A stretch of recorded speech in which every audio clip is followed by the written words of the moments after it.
and the medulla indicating line at roughly 1 o'clock, and sometimes there's a wavering around here and a weaving around, and sometimes the tie-in is a little bit higher than what you have here, and they get a little more complicated because you have other little tie-ins also.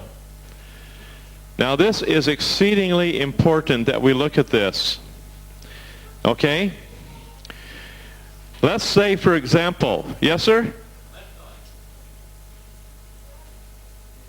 That's the left eye. Thank you, sir. That's permanent. That's permanent. You know, I told you sometimes I get the left eye and right eye to this very day mixed up. And it, I think I got them mixed up there, Anita. I was so concerned about the left eye and right eye that I look at it from one side and then the other side, and I get all mixed up. That's the way it is. But this happens to be a left eye. The nose would, of course, be over here, and the side of the head would be over here. Okay, now let's look at it now. This will be on the left iris. I'm glad you picked that up. One of the things that we're going to look at here now is the medulla area, which is the nerve plexus that controls, for example, the pituitary. It's also where all of the basic animal survival reactions come from. This is the medulla area. All of the animals, for example, will have the basic survival mechanisms coming from the bottom of the brain, which is, we call it the brain stem. And so all of your survival, heavy-duty survival mechanisms will be coming right straight out of the medulla. Now, the medulla, roughly, in the left iris will be right there at 1 o'clock. So, we know that if this area here is indicated, which is usually hereditary, it usually comes down to the individual in a very interesting manner genetically. The person here has a strong drive with very, very basic emotions that are quite reactive for survival. And one of the basic survival mechanisms are those built around family, are built around reproduction, are built around sex. So oftentimes when we have that medulla area aspected in any way, we have to look at various drives, strong drives, reactive mechanisms around these basic areas. So if we look at it this way, if we have a medulla heart tie-in, what I have found is in every single case where that indeed exists, we will find a person, if it's in the left eye, which is the female side, which we have here, disregard the R in the center, it should be an L. This means that on the left side, on the female side, the individual probably never felt that they had received the nurturing that they needed as a small child. And therefore they have a drive, a very heavy drive, for a close association to basic nurturing, which is a basic survival instinct, wanting to be nurtured, wanting to be cared for, wanting to be loved. Now when we tie that in directly with the heart, you'll find that this person will want to have a female energy figure around them very closely all the time. So they will want to have that For example, if it's a man, that person will want to have the woman of his choice around him on a continual basis. And the person feels lost, not nurtured, and not loved when that woman is not there for him. And it becomes a very reactive thing with the man because he feels unloved and he hasn't yet developed the mental or emotional maturity to have that love generated from within himself because he feels he needs that nurturing. He needs that female there to do the nurturing, the mothering for him. So here is where you'll find oftentimes a younger man will marry a mother figure because he never got that as a child, and that therefore which he resists, he draws into himself. It's a codependency type sign. And oftentimes somebody else who has the need for nurturing will be very happy to do the nurturing, as the younger male perhaps would be very happy to receive it. Now this is something that we need to look at. Now let's say that a woman has this particular aspect in the left iris. Therefore she will feel that she never had her mother there for nurturing. It's the same feminine energy. She never received what she felt that she needed. And therefore she always wants to have around her women yin energy friends. And as a result of that, the husband gets, of this lady who would have this marking, gets very, very upset because the woman always needs her feminine friends and in preference to her own husband. And so when the girls are out doing their thing at whatever club or organization or sports event, the man is usually left home, wondering where is she, where she needs her girlfriend. She needs that close association with female energy. And that's more important to her than male energy at this point in time in her progression. Now that doesn't mean she doesn't think that she loves her husband, but she has a psychological dependency to be around female figures. Now, I hope you're ready for this one. You ready? What would happen to a male if a male on one hand in the left iris had a pineal pituitary thyroid tie-in and at the same time had the medulla heart tie-in in reference to feminine energy? Eh? Love-hate relationship, you're right on. That's exactly what you have. Because on one hand, you want the woman there, but she had better do exactly what he expects her to do, or he'll get very, very upset. Because the expectations as to what that woman will do, she doesn't have her freedom. She has to fit totally within the mold that he establishes for her, because if she does not meet his expectations, he gets very, very upset and drives her out with one hand while he wants her there loving him and nurturing him and being aggressive and taking care of him on the other hand. But the moment she comes in and starts nurturing and taking care of him and being aggressive, she ties him up in knots, because that's exactly the other thing that he doesn't want. And so you have a love-hate relationship when you have the man with the pineal pituitary thyroid tie-in. At the same time you have the medulla heart tie-in. And a man who has that relationship will never have a successful marriage partner, because the only one that he draws will be the maternal ones that want to mother. That's what he wants.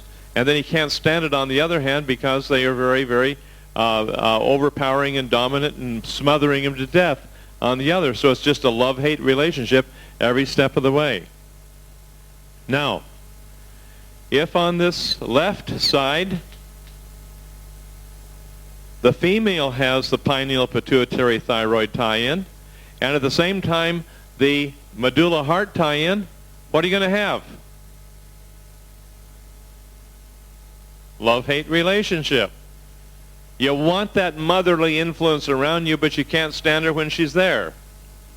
Because on one hand, you're shoving her away because she's always going to make you angry, and on the other hand, you want her there because you love her so much.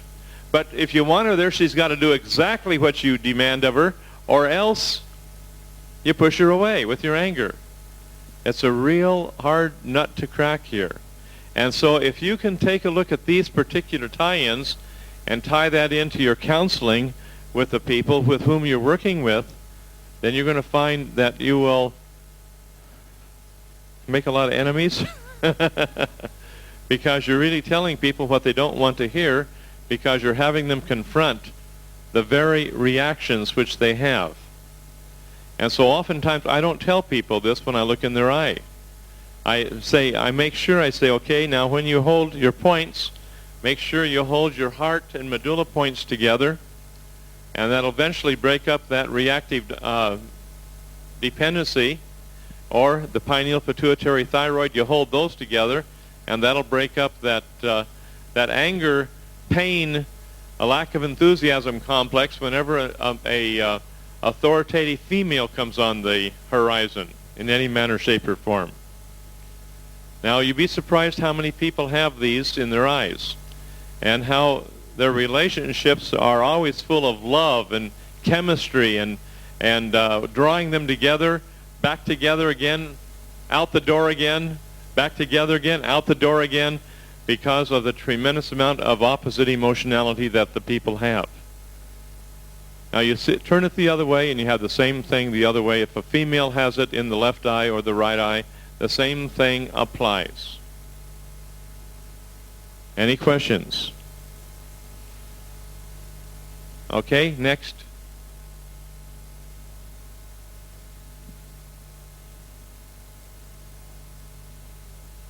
Now this is oftentimes, this is a symbol for a right eye here. It just looks left, but that's the right eye, and the same thing applies here. If a man has this in the right eye, it means the man wants to be out with the boys, so he has that male energy that he never had when he was a kid. You have a lot of the males that were brought up during the war, that's where they never had a father. Later on in life, the man is still looking for a father, and they find that father substitution in a gang of the boys that are always down on the weekend having a beer or playing pool or doing something, because they have that need for that male companionship. If a woman has an eye, has in the right eye this particular sign, then they're going to have, in the right eye, they have a tremendous need for a father. And they're always looking for that father complex. And they're very, very happy to marry an older man who fulfills that father complex, because this is what they never had when they were a child. So you'll see the 20-year-old marrying the 60-year-old. And they're very happy together because that's a fulfillment of their chemistry. Now what happens when the chemistry wears out and they become aware of these things and have their points held? No chemistry holding them together, and it's going to be very hard on both of them because that chemistry that held them together is gone. Okay? Now, hopefully they can learn to love each other unconditionally before that time, or else the family breaks up. The kids, that are with the younger mother are away from the older father, and you have problems. Now, on the other hand, once in a while you find people who are karmically tied together, of a young woman and an older man, or vice versa. So it isn't always chemistry. Sometimes it's old karmic associations where you say, hey, you missed this round. Where have you been? How come you got here so late? And this is how they actually feel about each other, and they're very happy with each other when they eventually find themselves. Next.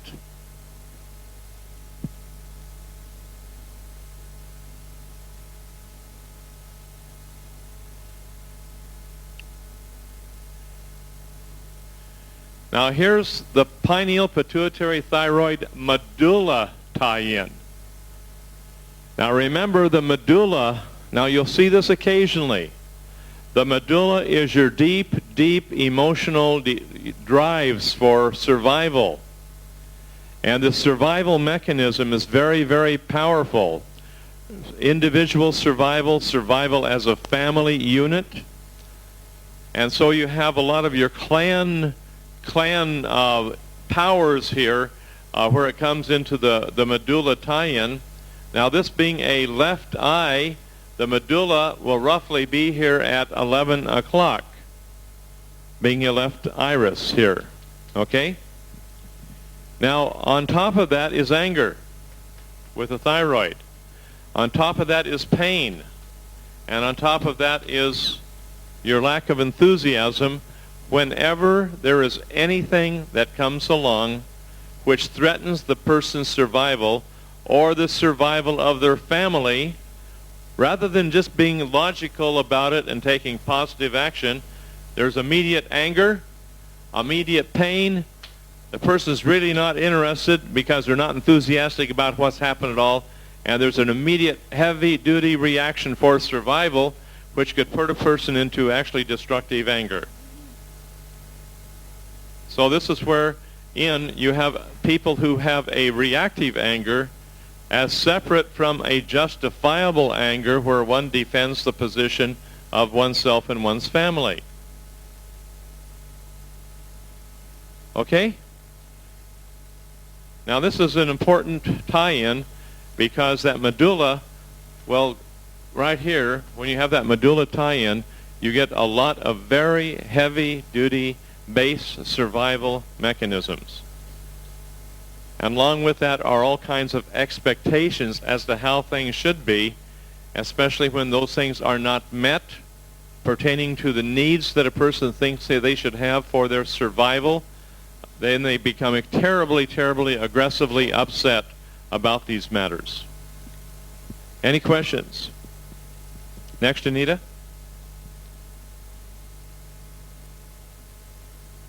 These are beautiful thoughts when you start taking these energies and understanding them. Okay, here is hopefully a right eye. Here's the heart, here's liver, here's pancreas gonad area here, and sometimes that's all you get. Normally you have a line going on down here. Now if you have the pancreas gonad area, if you have the liver area here and you have the heart area here, you have an interesting little tie-in. Because once again, the liver, as we talked about in the iris of the eye, is 150-degree reflex from the thyroid. So people who have liver problems will also have problems with suppressed anger, and because of the reflex to the thyroid. And so what you've got here, if you have, here's the gonad's pancreas area. Let's talk about the gonad level here. If a person is threatened from a sexual point of view here, and they're tied into the heart area here, and the liver area here, you have tremendous anger, and it's going to affect the heart. And so many people will feel pain in their heart when their children, that are the results of their gonad activity, leave the house or go off on their own or do something. And they got all this terrible anger about their kids because the kids desert them. Now, when you think about the gonads, you think about the results of the gonads. Children, grandchildren, etc. And the person is always hurting so bad in the heart area when the kids leave, for example. Or when there is a sexual malfunction. Or when the wife leaves or husband leaves.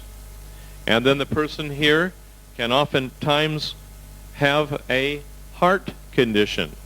And the pancreas is going to be tied in directly to the gonads, so there's going to be blood sugar upsets. There'll be a lot of tears and a lot of off-the-wall, out-of-control anger and so on as the blood sugar shifts up and down. So you have to take a very close look at the pancreas. You have to look here down at the gonad level, the testicle or the or the ovary area. You have to look very carefully at the liver area, and you have to take a very close look here at the heart area, because a lot of heart stress can be caused by these particular tie-ins. Now you have to look for the tie-in. If you just have a line going down through the area, which you oftentimes will have, and there's no indicating line, then that's not going to be tied in emotionally as if you do have the indicating line. But the degeneration line will still encompass the entire area that you're dealing with. If you have nerve rings which encompass the area, and they end and begin, say, for example, from the ovaries to the heart, that accentuates the matter in the iris of the eye. So you look for where the nerve rings begin and end and what zone they're in, and if they're in zone 3 in the endocrine gland area, then that is going to really increase the reactions which tie into the endocrine glands so thoroughly. Any question on that? Yes, David? In that case, as you said, the endocrine, that would be much further from the edge of the iris, wouldn't it? Well, yes, but you have the indicating line coming all the way in. That would affect this entire area here. If this were out here somewhere, then you just look kind of out in here and see what there is. There won't be any effect, but when this comes right in through that area, the whole area will be affected. But all the way down into possibly a dent into the pupil, which would encompass that particular endocrine gland in the autonomic nerve wreath. You follow me? Okay, thank you. Okay? This, being as close as it is, would be possibly in the intestinal area. But you've got the dents all the way in, which would encompass the intestinal area, which would also encompass the endocrine gland. It becomes quite complicated, so you have to look at both of them very thoroughly. You have to look at the whole slice of the pie.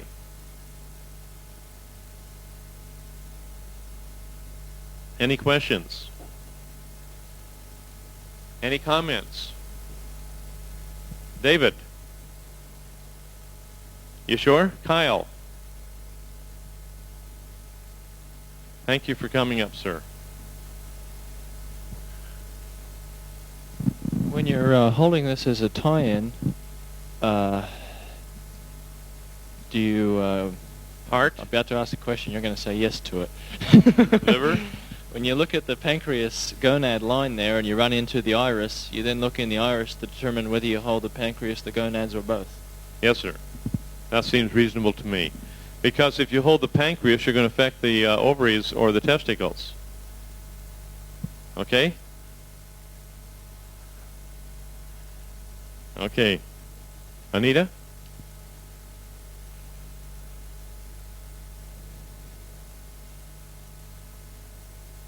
Now here you have on the left eye the heart, spleen, liver gonad. Because remember, if you take the mirror image of the liver, you're in the spleen area. We talked about that 3 days ago. So you always look at the spleen when you look at the liver, because the two will reflex each other's quite a bit.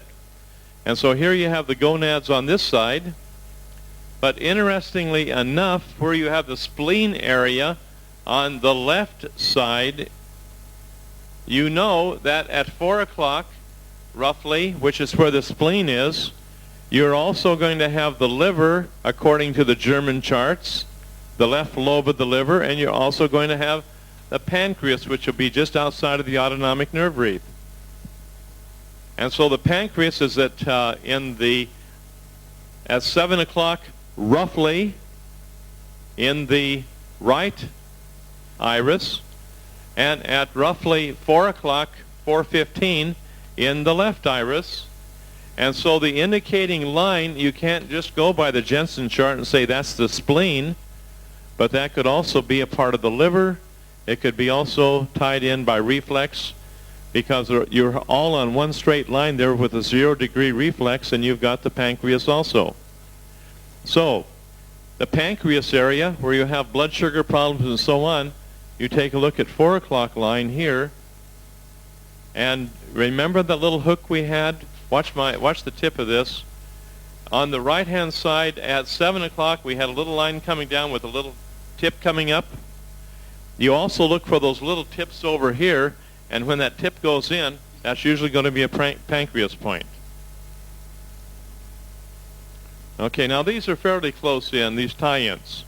Sometimes these tie-ins can be clear out here, but the indicating line can still be in here. So you've got to kind of take a look at the nature of the whole thing and realize that when you're holding one point, oh, I need to talk about this. Now this is important.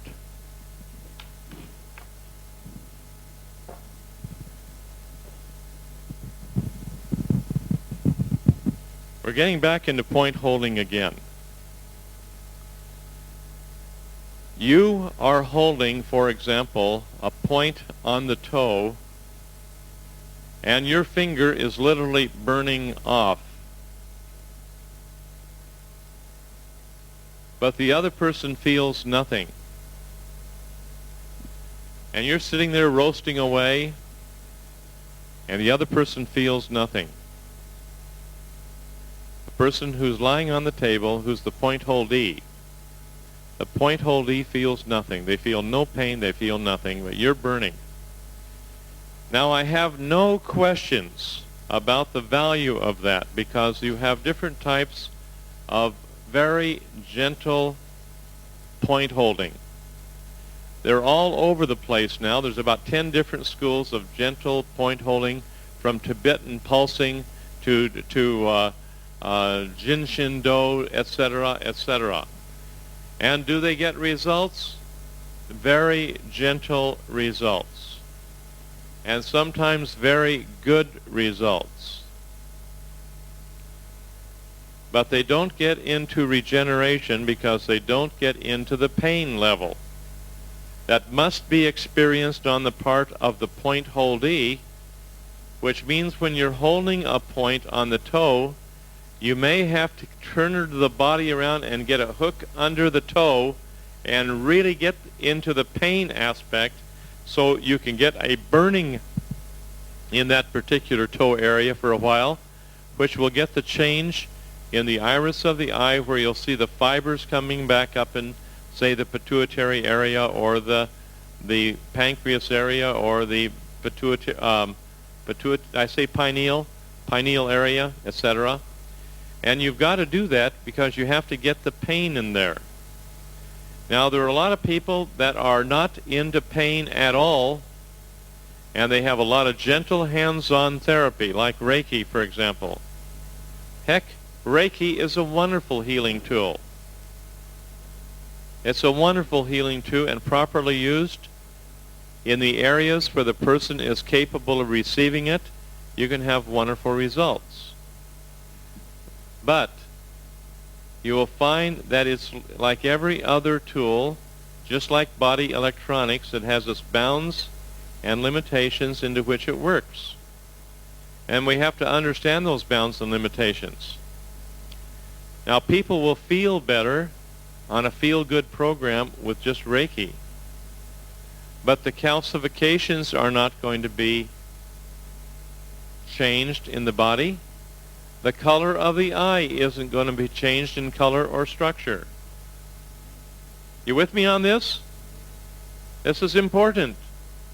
Now, to get that color change in the eye and the structure change in the eye and the closed lesions to open up, you're going to have to get the person through the pain area, which will be possibly a little bit different than what I know some of you are doing, because I know that you're holding the point, and the person holding the point, or the point holder, I know this, you're getting a lot of heat and pain out of it, but the person on the table feels nothing, because you're not pressing hard enough to get the crystal dissolved to put that person to a massive healing crisis.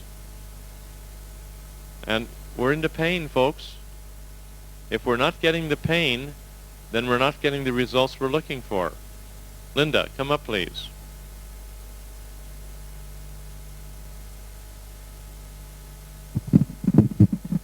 John, This has been a dilemma with me, certainly in when I'm particularly holding Corey's points, and he really doesn't get much pain on any points much at all, and I burn if I'm holding them. You want me to show you how to do that? And I want to know how. So it's a matter of using... I wondered whether I should just not try and hold his points and just get someone else to do it, whether I wasn't strong enough to do that, or... You may not be strong enough to get to the points. And You sometimes have to have an extremely strong hand, and sometimes, really get in there and hold those points, get into that toe with and get in there and pull it up toward the end of the toe and stretch out that little crystal and just really go to it. And most of the time we don't get those because a woman's fingers are not strong enough to get it on a man. So here you find some great big truck driver with hands like hams and grab hold of Corey's big toe, and Corey will know it and never forget it. It's what I thought, but I've always questioned that myself. Because the danger is sometimes our hands are not strong enough.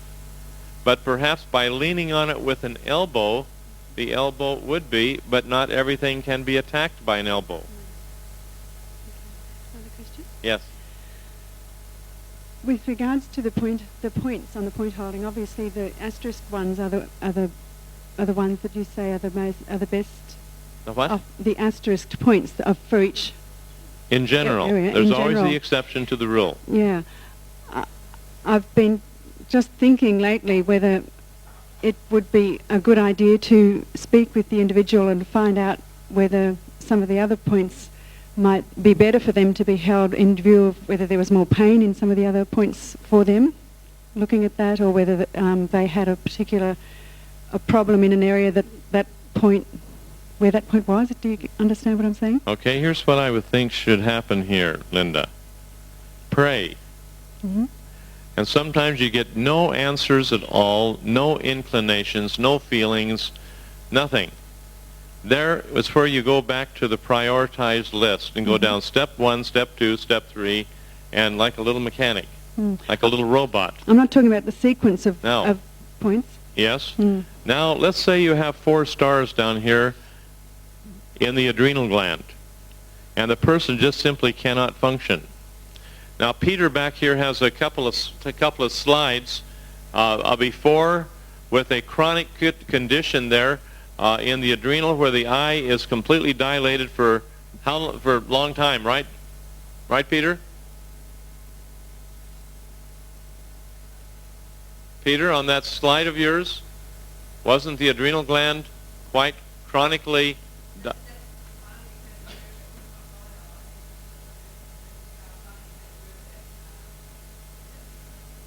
Yeah, but if Peter said after 5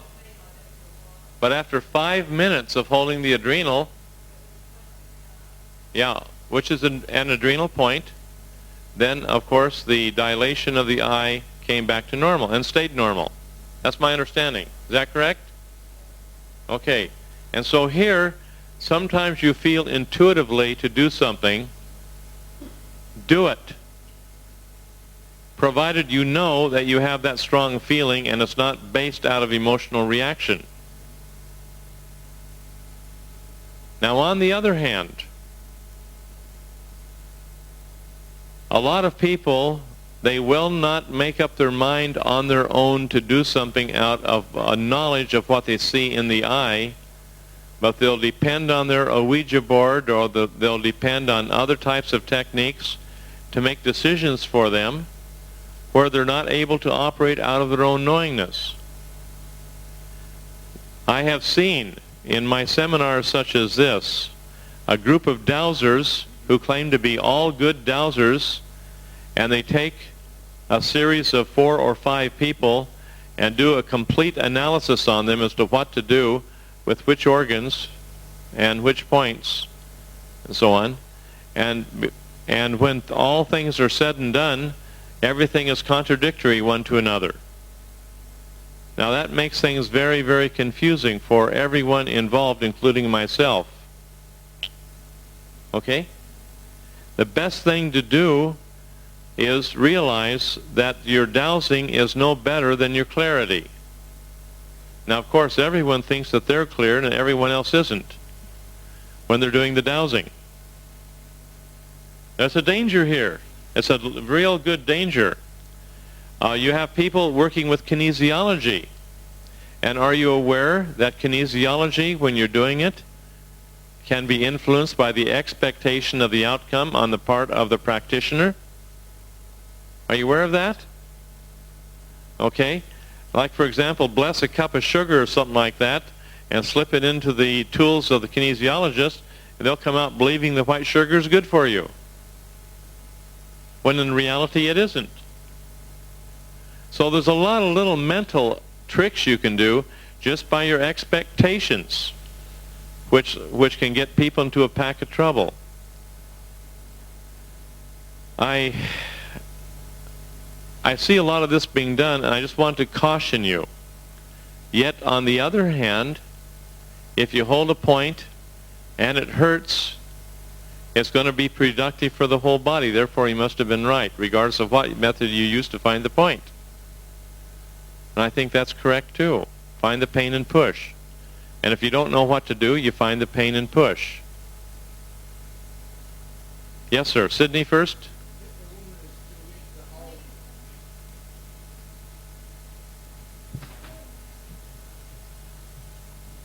If a person is too weak to press hard enough on a point, could they use a blunt stick or something? You might laugh, but I had seen that.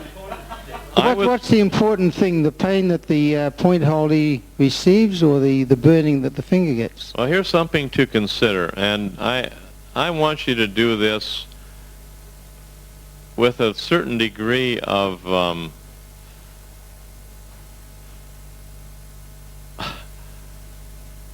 what's the word when you're being so gentle and so careful to make sure that things work right? Caution. The caution is the word. You have to use a lot of caution here. Now, if I told you that I had a great big fellow, bigger than me, who was a paramedic, who fell under a 400-pound patient as he's trying to get him into the ambulance, and he wrenched his back where his back was all curved over about as bad as you could get it. And I've worked with the family for years, and so he came down to where I was in Huntington, West Virginia, and I worked with him for so long. I actually raised him on body electronics from the time he was big enough to grow fast, when he was about 8 or 10 years old. So here he is in his 20s, huge guy, solid steel, just as big, just a huge, big, strong guy. So I was trying to take care of the curvature of his spine. And so I was trying to come in on the gluteus maximus with my thumb. That was solid steel. That was silly. That was like using a pea shooter to kill an elephant. Okay, so I tried to use my elbow on him. Now, I'm no little guy, but my elbow was no match for that solid gluteus maximus. So I thought, what in the dickens am I going to do here? Now, his mother was quite good size, and I was quite good size, so I went out and got one of those long come-alongs, where you pry things loose, crowbar. And I put the tip of the crowbar, which was all steel, into his rear end and that point I had to go on.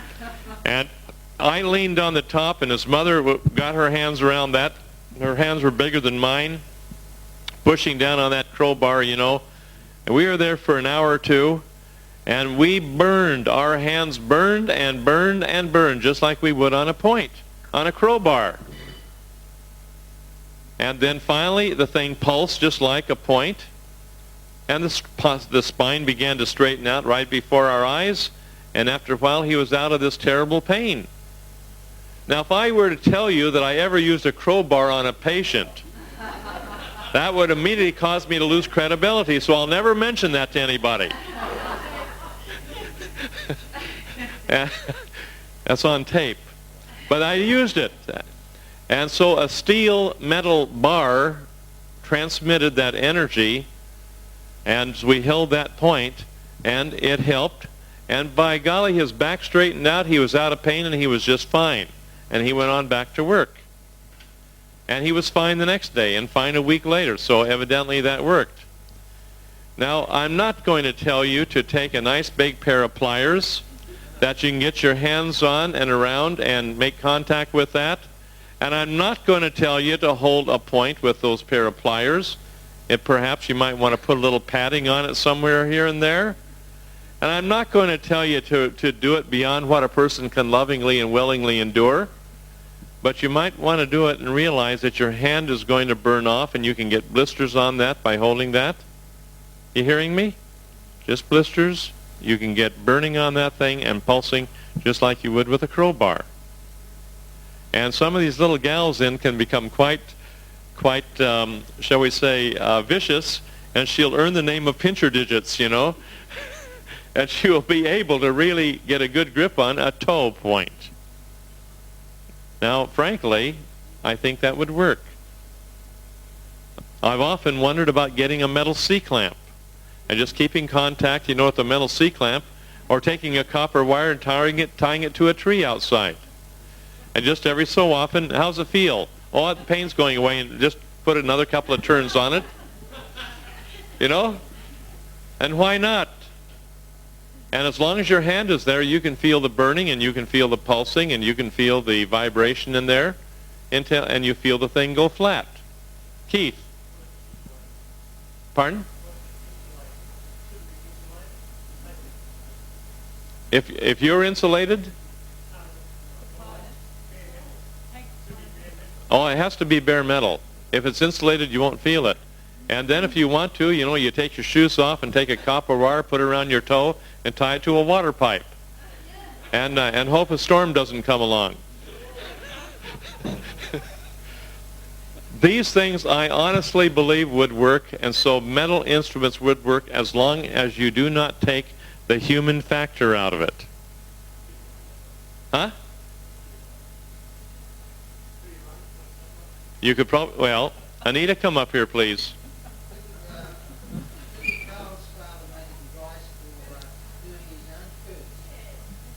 Remember Kurt?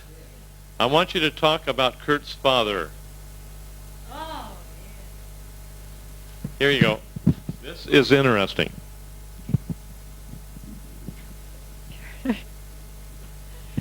Kurt's father, yes, he's a vineyard grower. He's a wine grower. And he came out to the Cook Islands with his girlfriend, and she got the dengue fever. And so everyone, all the people on the island said, go see John, because he's the only one that could heal the dengue. So he brought his girlfriend to us.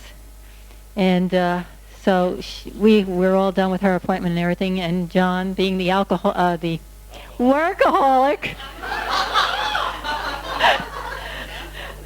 no, he's not an alcoholic. The workaholic that he is, he starts looking in, what's his first name? Graham. No. Jim's eyes. Jim, yeah, Jim. Jim's eyes. So John, of course, tells him that, you know, you've got a tremendous cancer here, and of course the guy said, yeah, I know. You know, he knew that he was dying. His brother had just died like 3 days before, and he came out to the Cooks just to kind of like, you know. It was his last trip. Yeah, his last trip out. They'd given just a few weeks to live. Yeah, just a few weeks. Yeah. So anyway, he's a very ambitious type man, and so he decided that when he heard about this body electronics, he's going to go for it all the way. So what he did was, we just simply told him what to take. He went home, he took all the stuff, and he built this machine because his girlfriend didn't want to hold the points because she's a nurse, and she wasn't totally convinced about the program. So anyway, he decided he's going to do it no matter what, even if she's not convinced with it. So he built this machine with these loaded springs that go in. He took every single point from the book, and he put it on this machine. He gets into this bed, 110 all at once, and he lays down on it. It looks like a bed of nails or something. And he lays down on it, and he has his girlfriend put all the points on him, and he just lays there for about 2 hours. Once he's in there, he can't get out. He has to have somebody help him get in and help him get out, because once he's in there and he pulls the lever, and all these bungee cords and all these little rods with little things on the end of them, you know, to poke him, once those land on him, he can't do much of anything except burn. Yeah, so he did it, and he's still alive to this day. And this is about 7 years ago. Yeah, about 7 years ago now. So where there's a will, there's a way. Now, he would burn for 2 hours at a time, and as soon as 2 hours were up, he had to get back and go to work. He got up and went to work, regardless of how bad he was hurting. But every single day, he'd hop back on there for an hour or two, and he had a certain amount of time, and he'd burn for an hour or two, however long it took. Then he'd get up and go back to work again. But he had this doggone thing, and he did get changes in the iris of his eyes. He passed all the little corn and fuzzies and all the other little shrimp, and he calls them turnips, you know, with big long legs on them, he said. And and he passed all these things, and he's living today and working just a workaholic as ever before. But he's a living workaholic, and he's a happy workaholic. Like this guy. But oh, I forgot to say he got the cancer from the sprays on the grapes. It was the combination of the sprays that he used for gorse and for other things also was the equivalent of Agent Orange. His brother got it, and he died, and he had it, and he had all this. You might remember Jim, because he was talking to everybody about how puffed up he was when he came to the Cook Islands, with just like a poison pup, and just really in bad shape. But Jim talked to him on the phone. He's doing fine, working hard as always. But bottom line, he created this monster that you crawl into and get 110 points held all at the same time. I thought you'd like to think about that, because he burned every time. After a while, the burning started to slow down, and he was just the epitome of good health.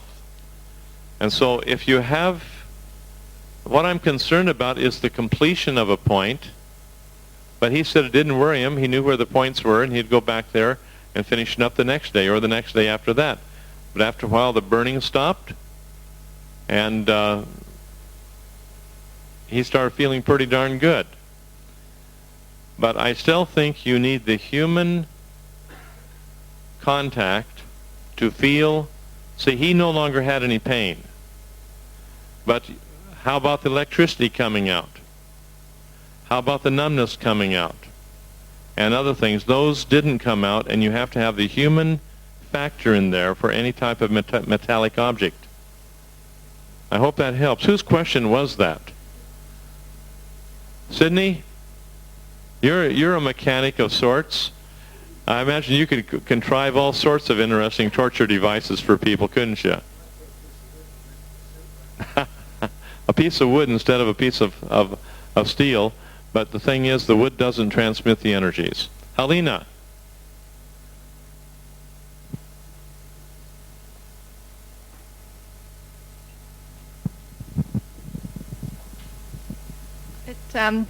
Lots of questions going around in my mind here. To do with the pain, getting back to the pain. Now, there's a situation where you're holding points, and when you start off, the person on the table is excruciating, and you're still holding the same pressure, and of course the person goes into unconsciousness.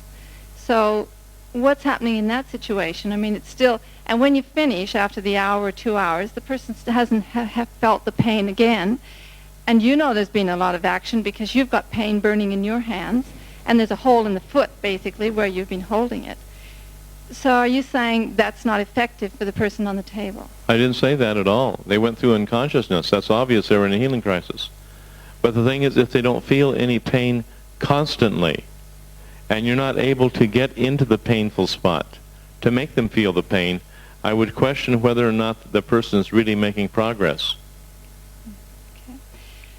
So you're saying if they feel it when you first put your fingers on there, and even though they go into unconsciousness, then it's okay. They're getting some. Yes, and then you press a little harder. Yeah. And as you press a little harder, then they feel more pain at a deeper level. And when they can tolerate that pain, then you press a little harder. And they feel more pain at the deeper level. But sometimes that doesn't happen. Even though you keep pressing harder and harder, there's still an unconsciousness. That's correct. Yeah. But at least you're testing the ground, so to speak. You're testing the area to see how much pain can he handle. And then when you're just mashing the toe, and you know that he can have no more pain than that, Right. then you know that you're just about done, and you let the thing work its way out, the electricity and the numbness and what have you, and then you're done on that point and flat. Because no matter how hard you press, there's no pain left. But you're not damaging the flesh. You understand that? We've had the other situation, too, where you start off and you look at the eye, and this is where it's indicated that you hold, okay? And no matter how hard you push or around the whole area where it's supposed to be, there's nothing. So someone in the group would say, well, go ahead and hold it anyway. An hour later, it starts to burn, absolutely burn, and it's happening then. So in that case, you can't really go by the fact that there should be pain there to begin with, because in that case, it took an hour for the burning to start. Especially where you have a large calcification where the area is numb to begin with. You get nothing for quite a while. You keep working with it, and then finally the calcification begins to dissolve, and then the person lights up like you're turned on a city light. Exactly. And it just is, then they're very much there and very much in pain. And the last thing I want to ask is, when I'm holding a point and I'm going through agony, is that my pain or the pain of the person on the table? It's both. It's both. Because what I have found, not only for myself, but for other people, is that when I hold a point, I will feel the pain, but I don't feel the pain. You know what I mean? It doesn't bother me. I'll burn, but I'm not really burning because it doesn't bother me. And therefore, the points finish when I'm holding a point much more rapidly than they do for other people, because my resistance is not holding the pain there. Now, when a person has a lot of resistance themselves when they're holding a point, then it takes a long time for the point to finish, but that's the part of it because both of them are working together on their mutual crystal, shall we say, at that point. Okay. Which is something we have to go through. I understand that better now, thank you. But you'll find, and I'm sure some of you have been holding points for a couple of years now, that suddenly you're holding a point and the points go really quickly, they go flat quick, and the person goes through a healing crisis quick on those points, and you get wonderful results. But you're not spending as long a time because the resistance mutually involved disappears. It's just not there. Anybody want to share anything on that? It would depend everything on the attitude of the point holder. Yes. When you pick up a small child or something, you can sort of feel a lot of love for the child, especially if they're small. If you could have the same sort of feeling when you're holding points for that person, you'd probably get through it much quicker. That's correct.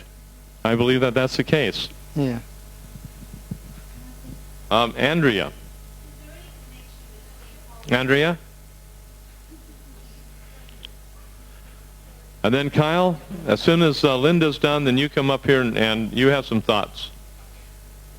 Is there any connection between people that have, say, a pancreas problem holding somebody that has a pancreas problem? Is there any tie into that? I try to put a pancreas problem on a pancreas problem. Why? I try to do that because both people then have a tendency to heal. So the experience will be intensified, the pain? Oh, yes, for both. And will it go longer?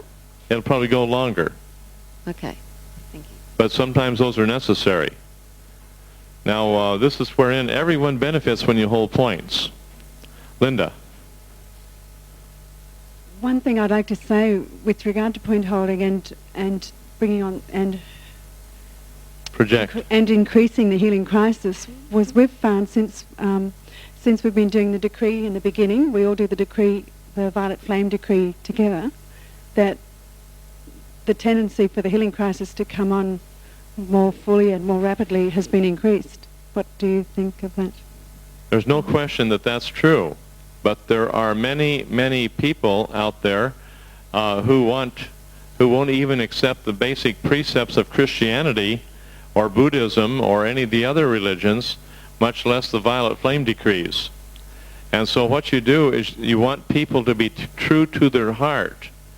And rather than just do something mechanically because you ask them to do it, we deal with a situation where if a person's Jewish, we want to make them a better Jew. If a person is a Muslim, we want them to become a better Muslim. If somebody's a Presbyterian, we want to make them a better Presbyterian. I was born and raised a Presbyterian. If you know, and you go along here and you take each person and you help them to become better at what they're doing, and then start expanding their thinking, and start by choice expanding their practices and their learning experiences, until eventually they encompass all truth wherever it might be. And then they may choose to use decrees. But a lot of people will not do something, and reasonably so, until they have a belief system which will encompass that activity. And so doing that, I'm a bit confused here, because doing that with the group, as a group, is that not a good thing because we're enforcing our will on others? If you're enforcing your will on other people and they're willing to have that happen, then you're not enforcing your will. Well, they come there, but I mean, I But once again, I would not let people's reach exceed their grasp. How does one know that? Gently.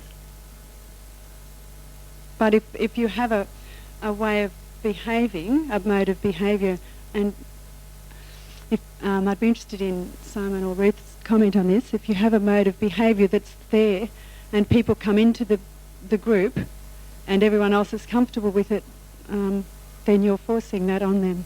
I would have the people go home and read their own books at their own space of time. Somebody would give me a book and I'll go home and read it 5 years later.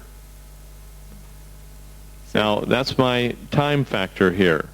It's not that I don't believe what they have said. It doesn't mean I don't have respect for what their opinion is on the book, but I'll take it home and I'll put it in my pile, and when I'm ready to get to it, I'll get to it. And sometimes it's about 5 years later on reading material. And then I'll say, oh, yeah, that's good stuff. And then I'll try to incorporate that. And don't get offended because I'm slow. I'm just slow. And it takes me a while to get around to stuff. I'm still confused. I still don't know whether to use it or not, or just to do it internally. You discuss it very gently with the people. And let the people who want to use it, use it. Let the people who don't want to use it, allow them their pleasure. That's simple. You take people where they are and help them to become better at what they're doing. That's as I see it. Without enforcement. We're here to create freedom for people. Not have, no matter how true something is, not forcing them into a practice of that truth. Because that's our opinion. And their opinion is equally as important as ours is, even though we may differ. Voltaire had a beautiful idea. I may disagree with you, but I'll defend your right to disagree to the end of my life, or something to that effect.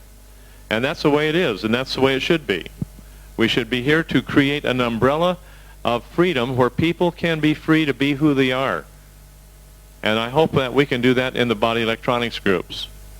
Even though I may agree 100% with you, Linda.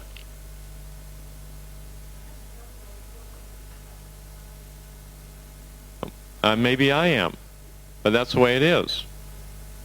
Now, Kyle, you had some ideas a while ago. Would you like to come up here and voice them?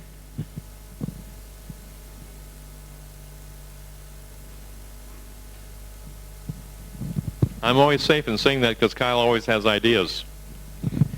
Is that how you know? Sometimes I have a good one, my breath catches, and all of a sudden, and call out my name. It worries me a bit. It should. I'm kind of a big guy with small belly, but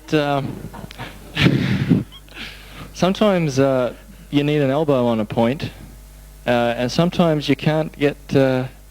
You feel like you can't get pain on the point, and then what you do is if someone explains to you a little bit about the way of transferring the physical stress through your body, and you get this in Aikido, you get this in the ancient understanding in China with their movement systems.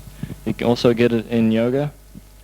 And sometimes you can be pressing out your thumb, and the force is coming from your big toe on the opposite foot.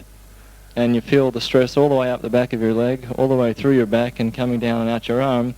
And all of a sudden, a person standing there effortlessly and holding a point, and the person on the table is all of a sudden in a huge amount of pain. And all they did was move their body a little bit, straighten their spine up, get aware of their posture, sink down a little bit in their legs, and just push with their back toe, And all of a sudden, there's all of this force. Instead of slouching, as soon as you start resisting pain, you tend to sort of, only hurts if I push. So you pull your hand back.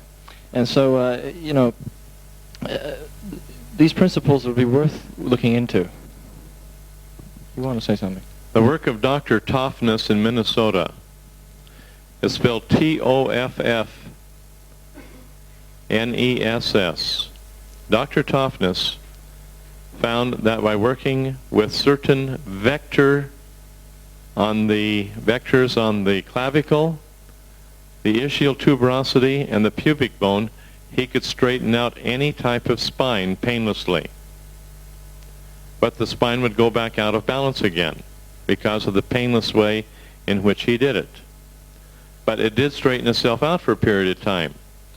And he used a certain amount of force in a certain direction, and he'd work that direction around as to how he was applying that force,